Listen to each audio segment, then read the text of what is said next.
Wowza, shock and awe. The mainstream media has been whining about not getting a chance to ask President Trump questions. They hounded the president for a press conference.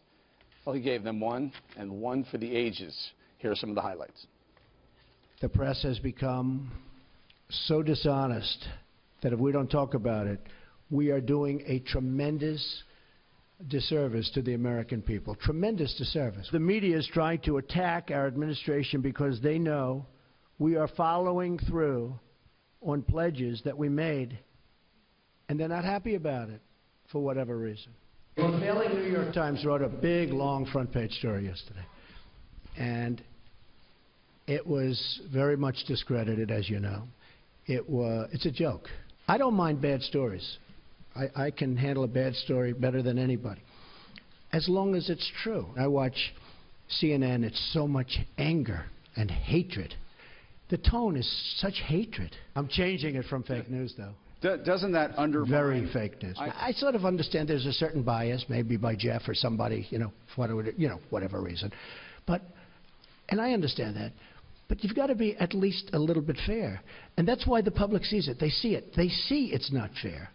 You take a look at some of your shows, and you see the bias and the hatred. And the public is smart. They understand it. The president stayed at the podium for more than an hour and took literally dozens of questions from the full spectrum of media, broadcast, cable, print, bloggers. The room at times looked like a WWE arena, with the mainstream media having fits about being called out for their unfair reporting of the Trump administration. This was vintage Trump, though. It was campaign Trump. Donald Trump was in his element, and it was awesome to watch. KG, it was almost like... You know that whack-a-mole game? One stands up, boom, he gets smacked down. The next one stands up, boom, he gets smacked down. Except he was they like were asking for this. Edward Scissorhands, and he had like 10 arms and was whacking all over the place. Anyway, it was very funny. When I was watching, I was thinking to myself, wow, this is wildly entertaining. Then I thought to myself, wait a second, this is supposed to be, a news conference and answering the questions. But I think he had also come through, a tough week, and with everything that happened with Flynn, and he was like, enough already, and lay down the law. But what was interesting to me is there was a little bit of a convivial atmosphere. And when he said, I'm changing the name, very fake news. Even Jim Acosta, we didn't show the rest of that clip, laughed, and the rest of the place laughed, and so that loosened it up a little bit, and there was kind of an understanding okay, this is how it's going to be. But guess what? He answered all the questions. He was up there for over an hour, and great. I thought that was good. It reminded me a little bit of the free accessibility when he was out on the campaign and everybody was there and able to ask what they liked. So I don't know. I enjoyed it. Yeah, Dana, during the press conference, I had Twitter rolling, and I've never seen the Twitter machine roll as fast as it was. People were tweeting like crazy.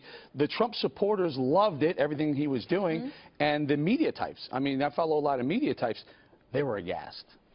Well, there was a little bit of something for everybody. I think that, interestingly, nice way to put it. There's a lot of news that actually came out of it, but I was describe it as if you imagine Bambi on ice chasing a marble. That's what the press conference was like, because there was so much stuff that was covered. Alex Acosta, who was the main purpose of the press conference, was to announce his new Labor Department nominee. He's an amazing guy with a great background with Cuban immigrants, who I think his grandmother became a citizen late in her life, and it's like a beautiful story of success, an American success story, who had worked also at the Civil Rights Division of the Department of Justice. Later on, the president talked about that Obamacare replacement expected mid-March. He said also that there will be a new executive order on the extreme vetting on the immigration piece. So that was news. And also then afterwards, the president leaves and he rescinds the coal mining rule from the Obama administration. All of that stuff happened in one day. So that's their frustration, is that they're actually doing really big things and they can't get out of their own way because, yes, he answered a lot of questions about the Russia ties, Mike Flynn, etc.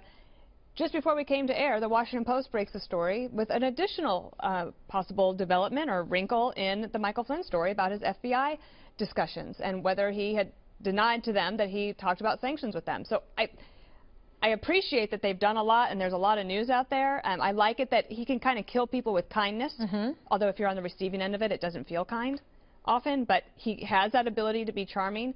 but you also have to nail this stuff down, because if not, it's going to continue to follow you. Greg, a couple thoughts. The mainstream media has called Donald Trump thin-skinned. He won't answer questions. They've been begging for this. They got a lot of it. But in the aftermath of that, they were really ticked off. It was almost like he was insulting the mainstream media for calling them out on some of the things that he felt they were mistreating him on. I thought it was incredibly entertaining. I really think he could host a reality show if he wanted to. Good idea. But I kept thinking how many average Americans have wanted to say stuff like this to the press corps because they've been, their questions never get asked. But I want to focus on like the media, because for 8 years, essentially, they've been interviewing themselves. When you look, when a New York Times editor looks at President Obama, it's like they could have easily been roommates. They probably were roommates. Obama could have been a cultures editor at the New York Times.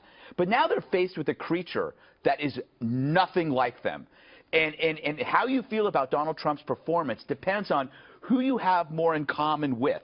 So if you have more in common with Donald Trump, meaning you like he's kind of a blustery businessman who stream of consciousness, likes to joke around, or you're like a highly educated reporter in the Beltway or the New York Times, you will either love him or you will hate it. But the one thing I find most kind of interesting about it, it's a complete reversal of the Republican president-reporter antagonism. Previously, the president was always the piñata, and the reporters would get up there and just pepper him and hit him and go like this. But he reversed it, and he treated the press like a confetti-covered donkey filled with cheap candy, and just kept hitting it over and over again. And it's like, and it's true there was other things they were saying that were ridiculous, but it was just at the same time, he was in his element. And I think we found out who should be his press secretary. He should. He should, yeah. Because he's the only person who can explain himself. He's so mysterious and kind of abstract that you can't really create an ideal copy. No one can actually do him. Even Alec Baldwin can't do him. But so it's like the person who should be going out there every day and explaining Donald Trump is Donald Trump. And the way I understand it went down is early this morning, he was so sick of some of the things that they were saying about him. He said, I'm going to do a press conference, and I'm going to answer a lot of questions. One, Steve Bannon last week said that he feels that the press has now become the opposition party.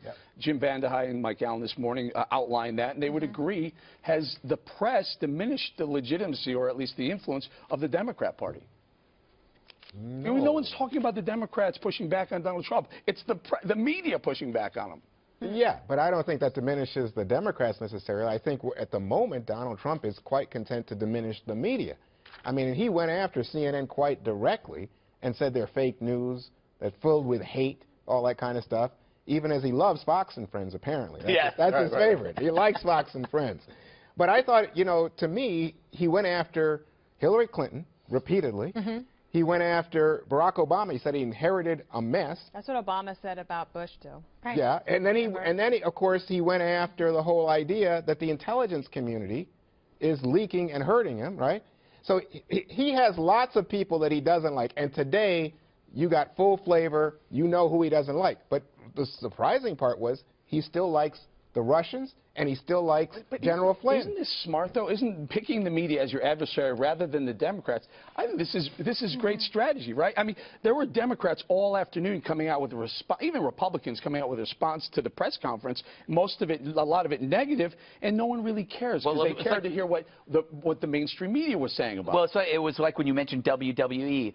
A really successful wrestler picks an adversary, and you could tell it's good. I mean, even when he was making fun of Jim Acosta, he was complimenting him at the same time, and you could tell that they were playing their roles, just like professional wrestlers play a role. He's playing President Trump, and he's going to yell at you, and it was so clearly.